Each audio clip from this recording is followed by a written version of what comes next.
Hello friends, welcome back to my channel, the Data Engineering Experience, and today we are going to talk about a new feature that has been added to Google Cloud BigQuery, the BigQuery Workflows. So up until now, if you had to schedule or orchestrate your workflows, there were no native BigQuery tools available. You had to either depend on other GCP services like Google Cloud Composer, the workflows, the control M, or natively within BigQuery schedule queries. Now, this native solution, the schedule queries, didn't allow flexibility when it came to handling dependencies. So, the schedule queries are very straightforward and can only run consecutively. So, no two queries can run in parallel.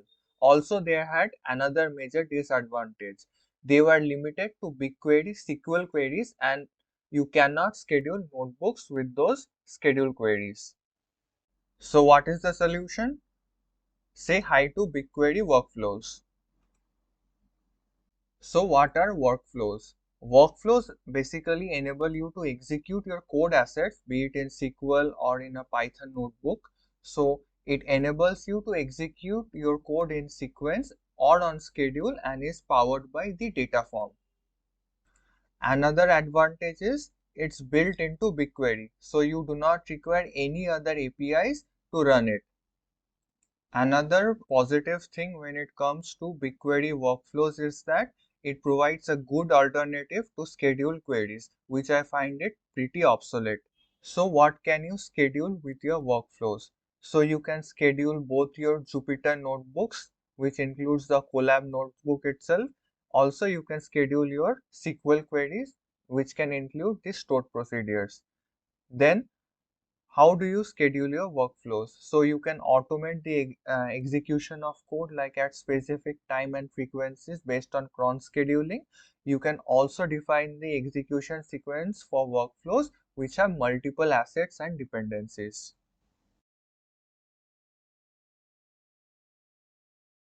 Now let's dive into the scheduling details of the workflow. So a workflow is run by a custom data service account which is selected during the schedule creation.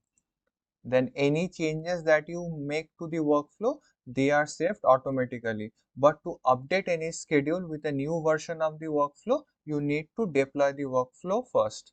So what happens during the deployment is that the backend gets a nod that you should use the current version of this workflow.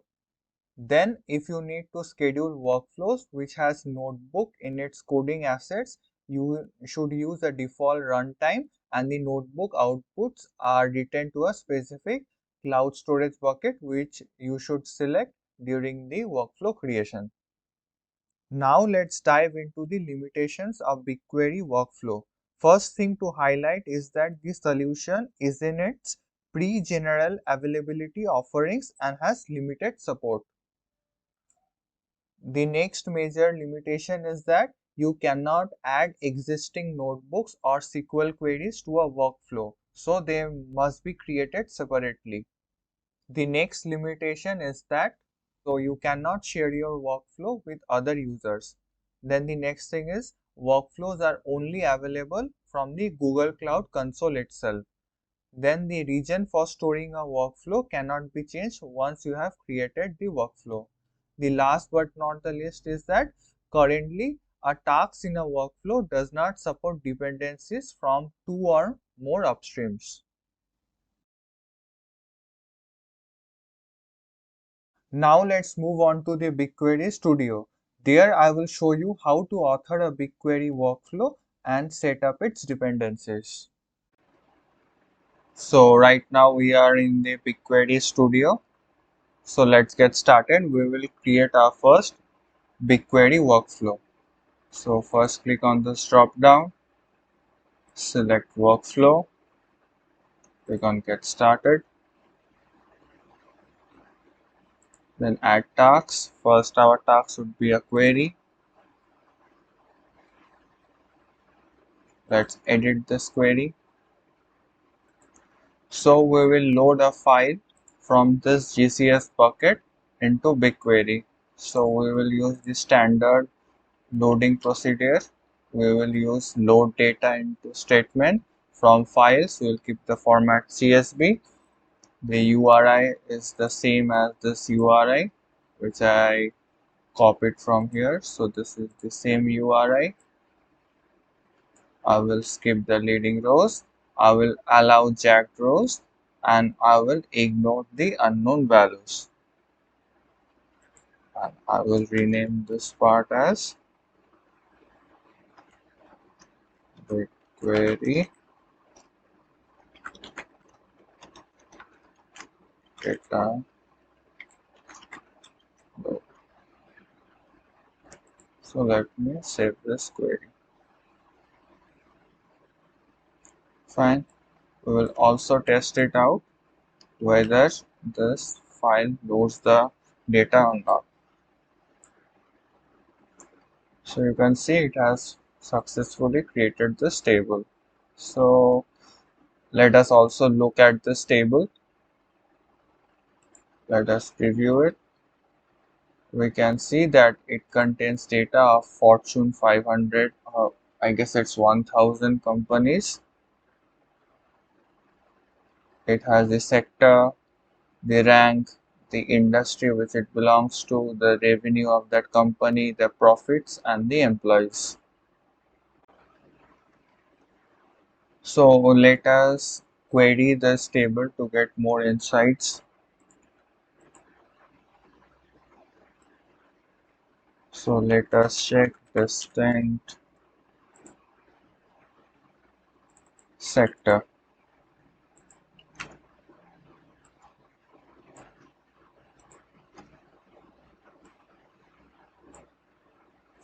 So we can see there are 21 types of sectors which are present.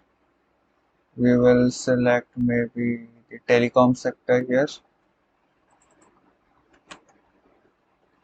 Let us check the distinct companies from the telecom sector. Where sector to telecom. So we can see there are around 15 companies. So we will first try to select the top 5 companies in the order of their revenues. Order the revenue, let's say unit 5.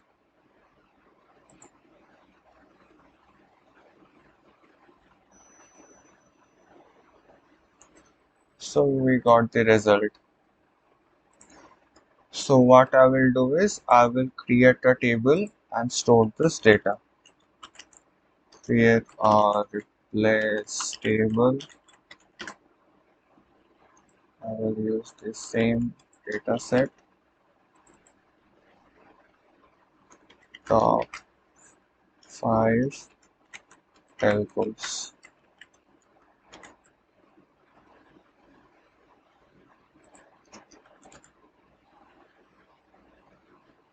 Fine, this query works. So I will also attach an SP to it, or saved queries. So I will add it in the next part of the workflow. I'll add a query. So this should run after a BigQuery load. Let me edit the query. This should be top 5 telco extraction using saved queries. So let me save this query. So we can see it's showing up. We'll also rename this data extraction pipeline.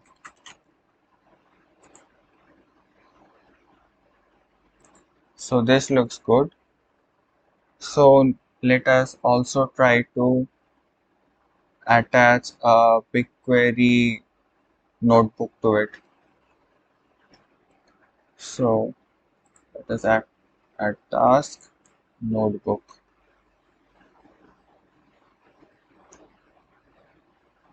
So I'll try to do the same thing that I did via SQL query. I will try to do it the same thing using the notebook feature. So let's edit the notebook.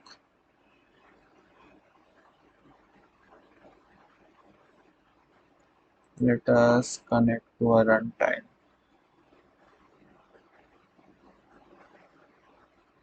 Fine. Let me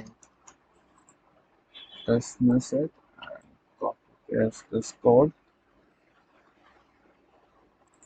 While this is running, let me also try to do the same from this notebook. So I will use Python notebook here. I will skip this part. I will use this same bit of code and let me connect to a runtime. Fine. These are the settings. Connect it.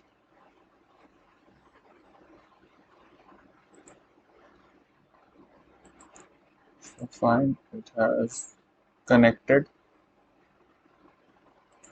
Because this one is connecting and this one has connected. So let me run this query and check.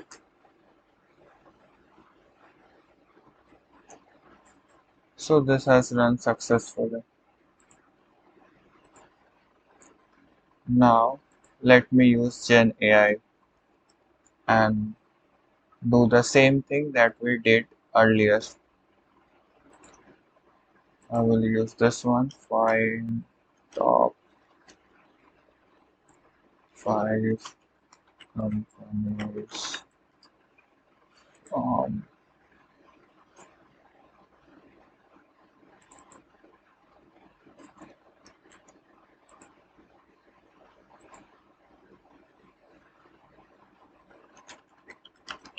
sector is equal to, this would be telecommunications.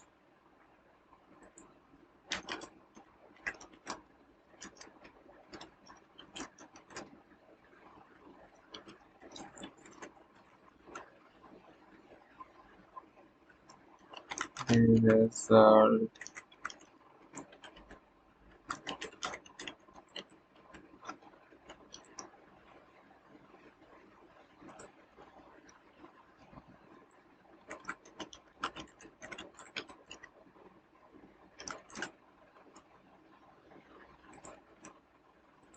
let us see what it generates.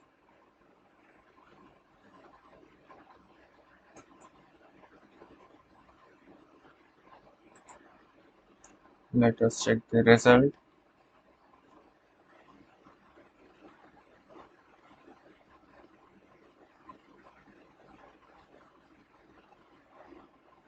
So yeah, it's generating the correct results. So first we have is AT&T, then Verizon, then Comcast, then Time Warner Cable, and CenturyLink. I think this is the same result that we got here. So this is working fine. Now store the result in a table. We will use the same naming convention.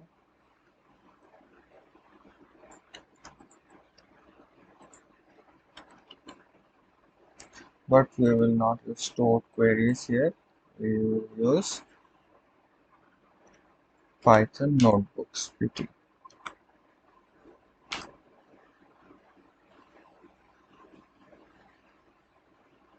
Fine, it has worked. So let's run this block and check whether it exists. Creates a table. Okay, it has created a table in this. Let us refresh the contents. Okay, so it's there.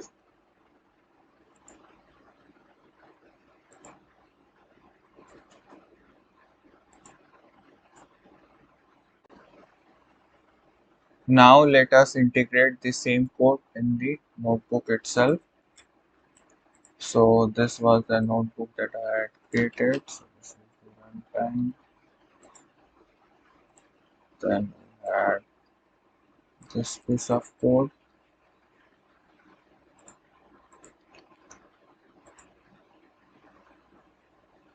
and finally the create table statement. I will name it. What did I name it earlier?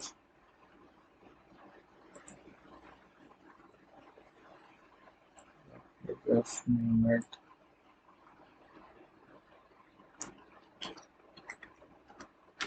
top 5 telcos using Python notebooks.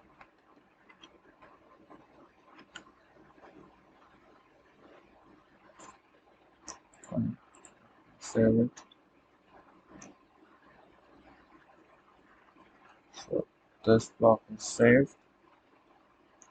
Let me just delete all the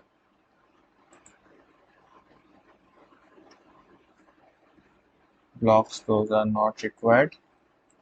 Then I will set it as a dependency on the BigQuery data load. So this two things will run in parallel. Fine. Then we do not have execution. Let's create a service account for it. So I will use a new service account.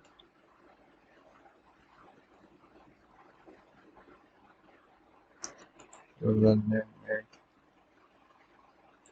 BigQuery service account. Also service account test. So testing BigQuery. That is BigQuery Workflows. Select a role. I will directly give it BigQuery admin role for simplicity purposes, but you should always give the permissions of the least privileged ones. But yeah, for the simplicity purposes, I'm giving it the full admin rights. But you should never do it in a production environment. Fine, it's done.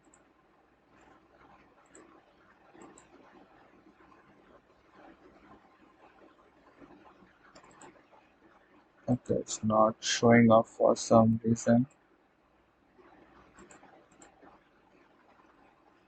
Let me just refresh this page.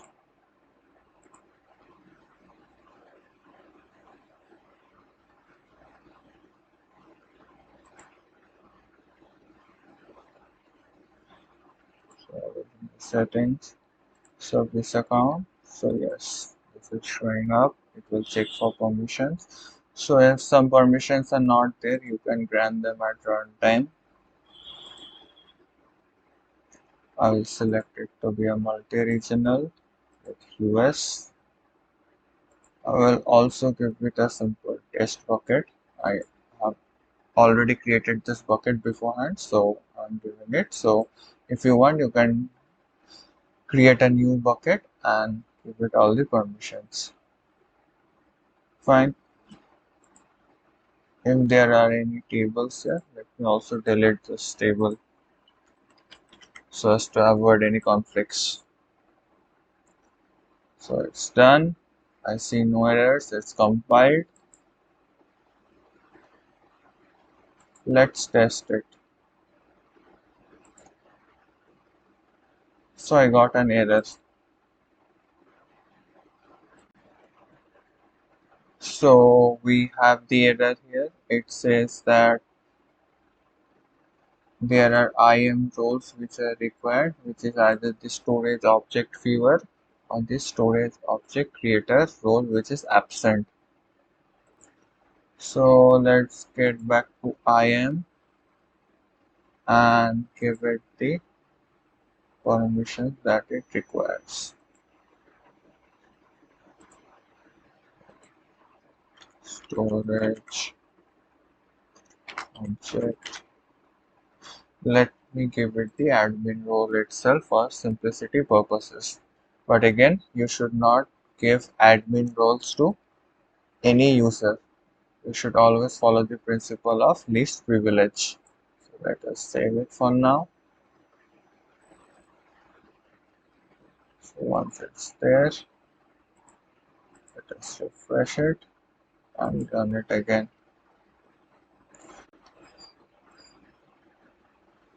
So while it runs, let me also add this notebook executor user permissions to the same service account. Otherwise, the notebook that would be created, it won't have the executor access. So we can see it's still running.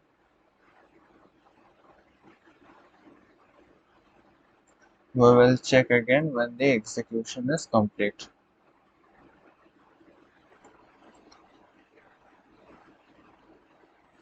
So you can see all the jobs have been completed in the workflow, and I have got all the 3 tables that have been created.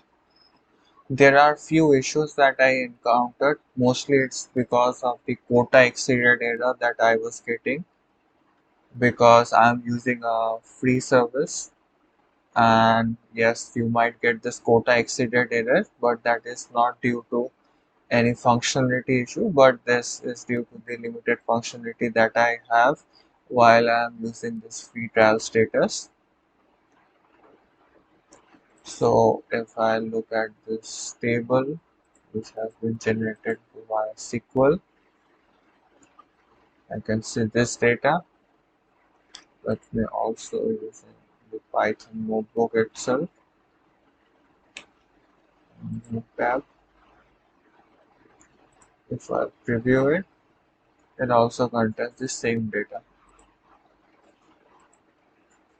So yes, this workflow is working fine.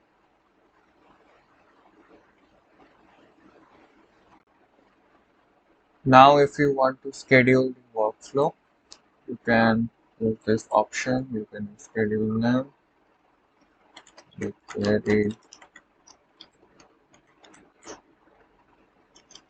data loader. I will use the service account. I will use the same bucket. I will repeat that get Indian time zone, which is plus 550.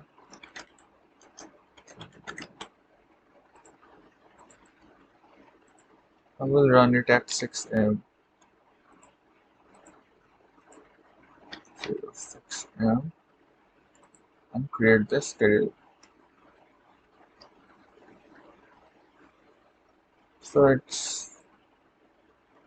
it has created the schedule and it has also deployed the workflow. So yeah, that's all for today. So if you like the content, please subscribe to my channel and share it with your friends who might find these videos helpful. Thank you and see you in the next video. Goodbye and take care.